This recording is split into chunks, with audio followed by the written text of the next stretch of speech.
What's up, guys? It's DoubleWinning, and today I'm actually bringing you guys a Zed game. This is Zed mid lane, and I know you guys. I told you guys on stream that I would put up a Zed gameplay once I was able to buy him. So I went ahead and bought him as well as the Shockblade skin because I think the base skin is just terrible. So I went ahead and bought it, and so right off the bat, I can tell that these guys are queued together.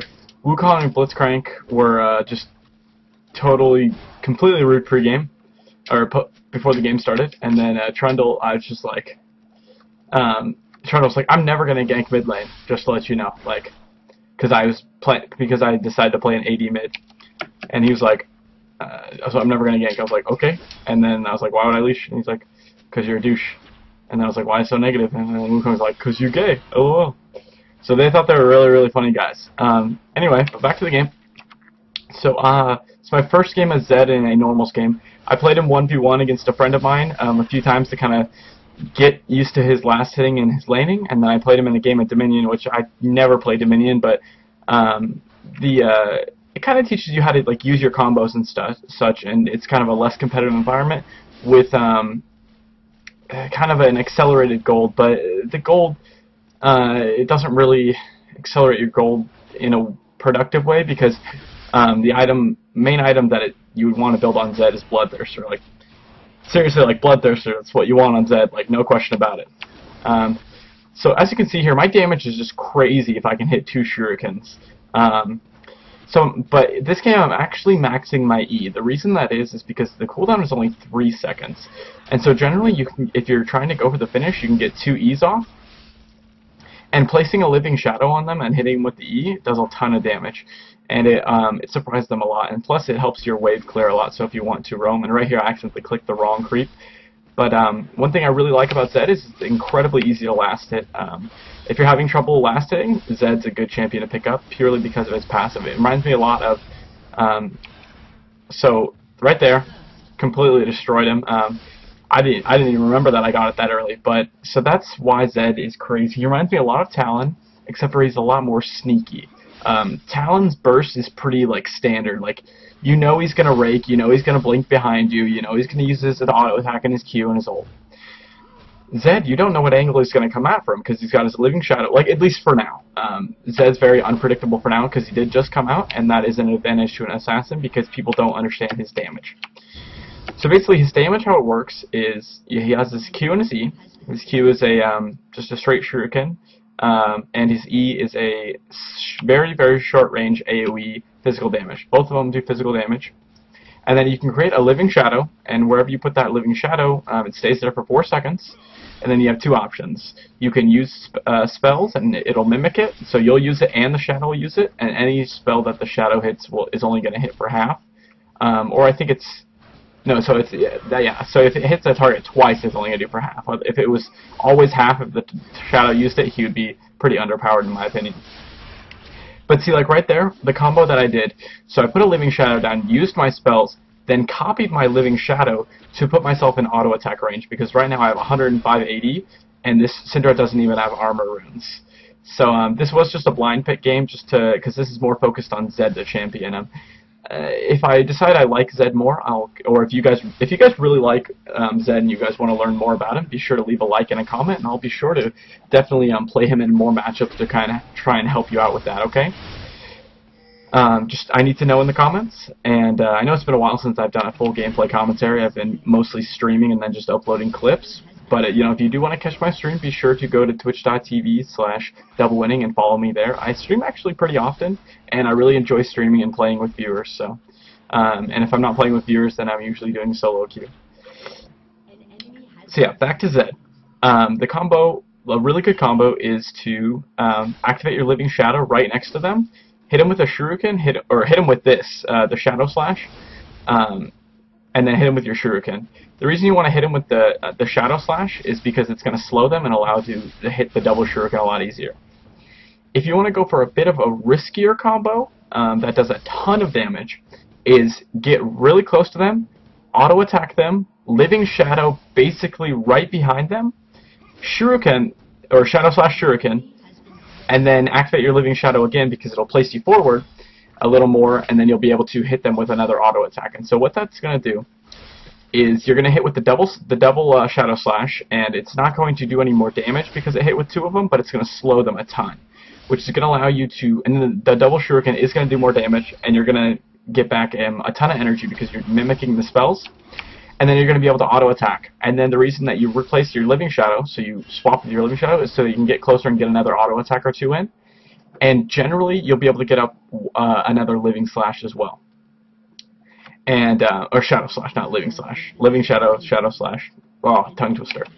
So right here, I was going down to Rome. These guys were actually at full health. I know you can't see it right now, but the low replay bug. But yeah, so they were basically about full health. So I was like, oh, well, that sucks. So I missed a little bit of CS here, and I am still getting used to his abilities. So you'll see me kind of whiff his Living Shadow a few times. It's really cool because you can use it. The most simple way to use it is you can just use it as a flash. Just double click W and you'll flash to your location basically. And but the more complicated uses are those you set it up somewhere, because it's alive for 4 seconds. So you can set it up somewhere and kind of have it as like think of it like Oriana's ball, where you don't want to go near that ball because then she can activate Dissonance and do some damage on you, or move it through with a Protect, or move it through with an attack. And so it's basically like you can zone them from one side by just placing a Living Shadow there. And it's also a mounted turret, because you place the Living Shadow there for 4 seconds, boom, Shuriken just fires out, and they're going to have a harder time dodging it because they're going to be paying attention to getting their creeps, not dodging your Shuriken that you're about to fire out. I haven't played Zed top lane yet. This is, like I said, first game in Summoner's Rift with Zed, and so I decided to take him mid lane, because I know that's, since he reminds me so much of Talon, I thought that he would definitely excel in the mid lane, because that's where Talon excels. If you guys don't play a lot of Talon, he can't really compete with top laners nowadays, but mid lane he can definitely take some people by surprise with his damage, and the fact that mid laners generally don't have armor in their natural build.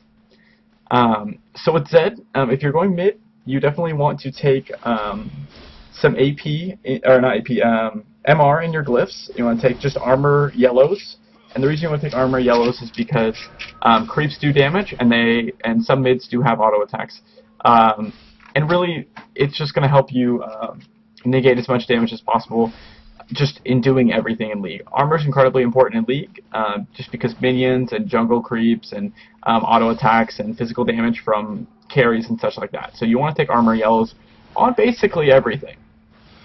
Even a lot of AP carries, and so right there I accidentally poured it in. It's just like me just learning this new champion, so you can just kind of ignore some of the strange Living Shadows I do. For Reds, you definitely want to do, so for Reds and Quince, you want to do a mix of AD, and so look at this, so I flash away, I'm going to get hit by the stun, but then, oh, so I think I'd already used my Living Shadow. Oh, right, so here, yeah, so I think it was earlier that I had baited the Taric stun out. Oh, so right there I was baiting to try and kill the Syndra. I thought I'd be able to get away with Living Shadow, but you know, it's still something I need to work on. I could have gotten away there if I had popped the things on Syndra and then walked away, because the Ignite was going to burn her for 230, and then the Mark was going to hit her for 168 plus, you know, roughly 50 to another 100 damage due to the combo that I did on her, so it's going to hit her for about 400 damage. So what I should have done, and I accidentally whiffed my Living Shadow there, but I could have just poured it away under the safety of my tower. And so you can also use it as just a short range blink to kind of get yourself into your lane faster. But yeah, the Living Shadow allows you, especially with a stun that's as slow as Taric's. Sorry, I'm hitting fast forward with the 3 key, and it's thinking I'm placing a ward even though I'm not in the game. But if if it's a slower stun like Taric's, you can actually reposition yourself, kind of like Ezreal, where even if you get stunned, you're going to be in a safe place. There's a lot of tricks I want to try out with Living Shadow, because it's kind of a newish mechanic. It's a blink. It's a blink, so I want to know what kind of priority it takes. Like with Blitzcrank grabs, if I have a Living Shadow placed and Blitzcrank grabs me, can I swap, and who's going to take priority? Stuff like that. I want to find that out. And so knowing your damage on Zed is really, really important.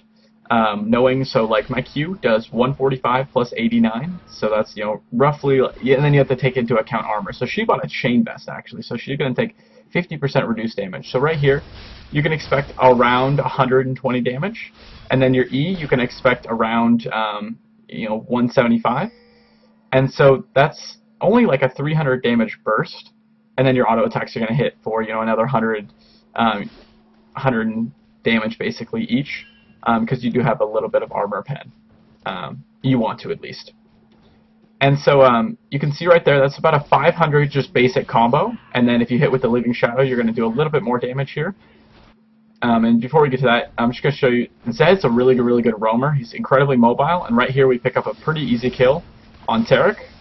I think Trundle actually would have been in a bit of trouble, because Taric's is actually a jungle Taric, and his burst is actually pretty good. He would have taken out Trundle there, but I did come up, and I was able to save him by bursting Taric with my combo there, and I didn't even use my ult.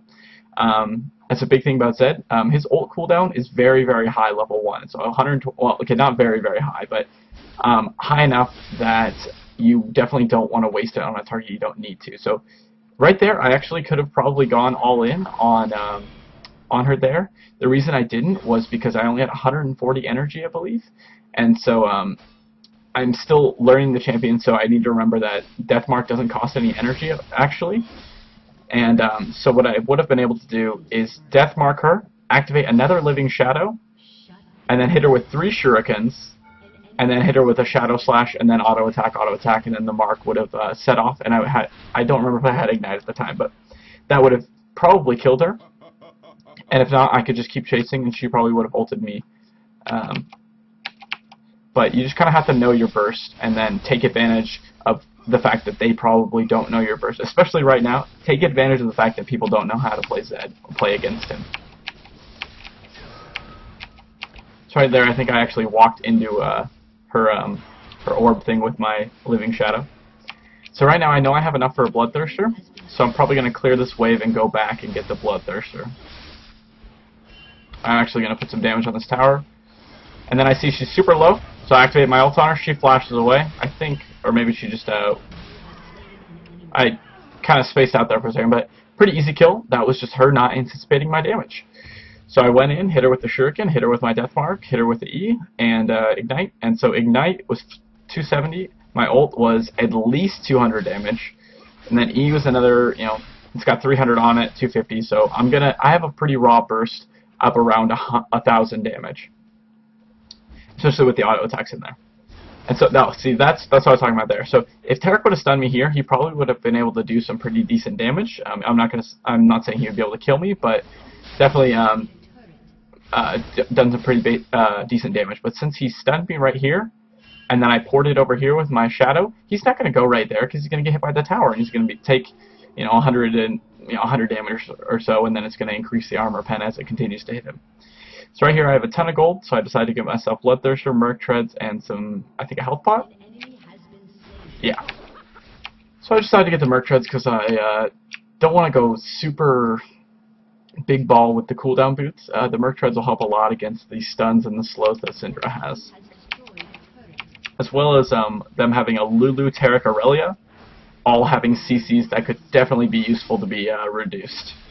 Especially, my general mindset though with Assassins is if you're caught, you're going to die because you need to build pretty dang glass cannon to do a lot of damage.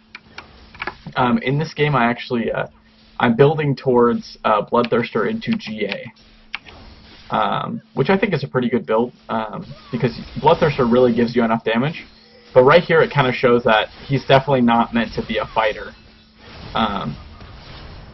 Because I'm barely able to beat this Aurelia, and this Aurelia is 1 in 5 with maybe a little less than half my CS. So my flash puts me in the bush, and then my Living Shadow puts me over the wall.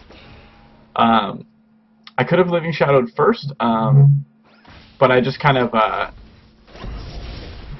panic flashed since I still am learning the champion. So I probably would have recommended to do Living Shadow there unless I didn't have it up. I don't remember exactly.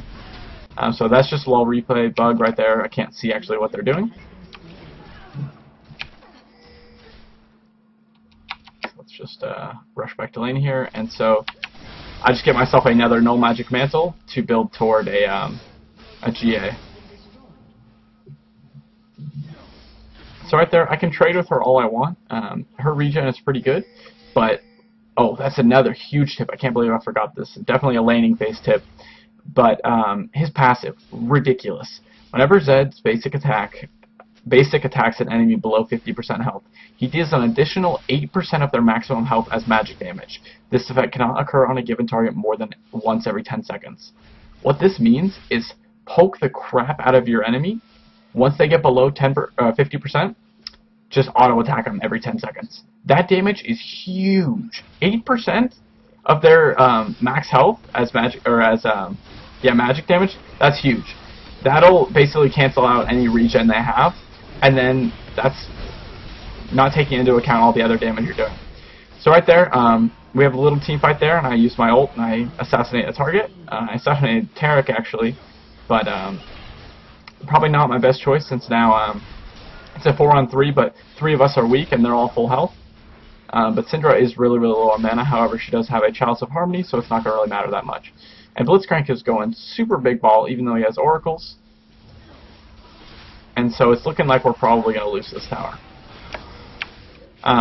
So with Zed, the cooldown on his ult gets reasonable once it gets rank 3, basically. But before then, the cooldown is pretty high. I don't really recommend building too much cooldown on him, though, because cooldown items, you're generally going to have to sacrifice some damage. Exceptions are Boots of Lucidity and Brutalizer. If you find that you really don't need, if you find like you're not having a problem with physical damage, so you don't need Ninja Tabi or etc. If you think you can build up Boots of Lucidity, then do it. And right here I'm zoned out by Aurelia, so I Living Shadow away, but it's not going to be enough. She is able to dive on me, however my team does clean her up. So yes, like I was saying, if you think you can build up Boots of Lucidity for the cooldown reduction, then do it. Cooldown reduction is really, really nice. It'll bring your Shadow Slash around to 2.5-ish seconds. And then if you build a Brutalizer, which I think is one of the only cooldown reduction items on him that is still alright. The only problem with Brutalizer, it's going to slow you down from your Bloodthirster. And if you build it after Bloodthirster, then it's not going to be as effective. So it's kind of an awkward spot of where to build the Brutalizer, because you really do need the Bloodthirster on Zed. It helps so much because the flat AD values on Bloodthirster are incredibly good.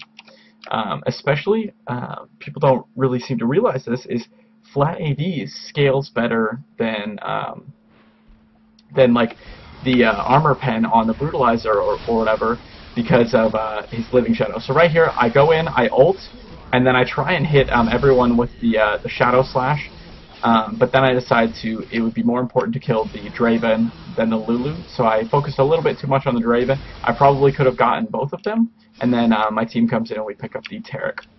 So yes, like I was saying, Living Shadow is kind of like Fiora's, how she, each time you level it, you're getting more AD, except for it's a percentage.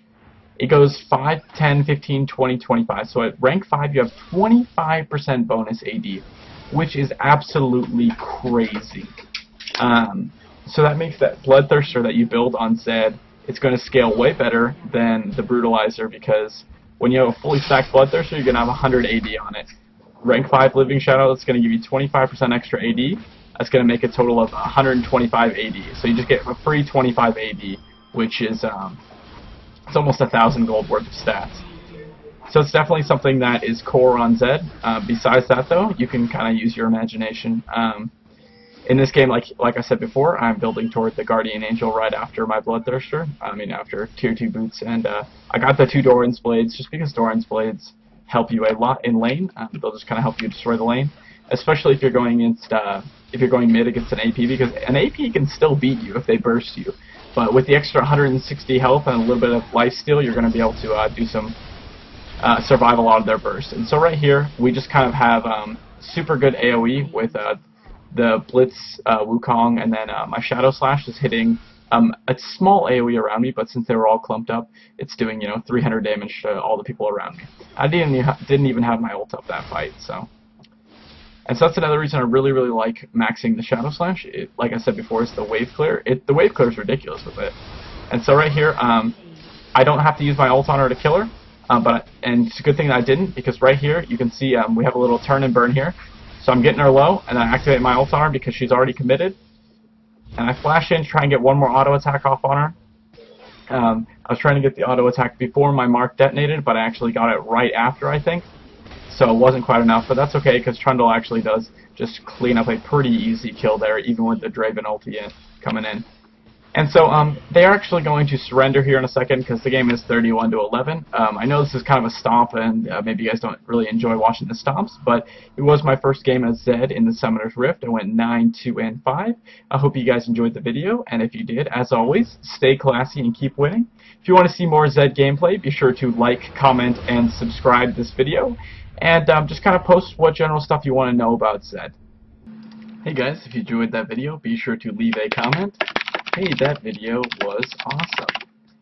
And be sure to hit the like button. Maybe share it with your friends if you'd like. And if you guys want to see more Zed gameplay videos, just comment what kind of Zed gameplay you want to see. Like, I want to see Zed top lane, or Zed support, or whatever. Be sure to get in contact with me at facebook.com/DoubleWinning or twitter.com/DoubleWinning. If you guys didn't know, I actually do stream pretty often at twitch.tv/DoubleWinning. So just go here, and I actually did do a Fizz marathon not too long ago, and just be sure to follow my live stream there, and I'll probably be doing some Zed gameplay in the future. So, as always, I hope you enjoyed the video, and stay classy and keep winning.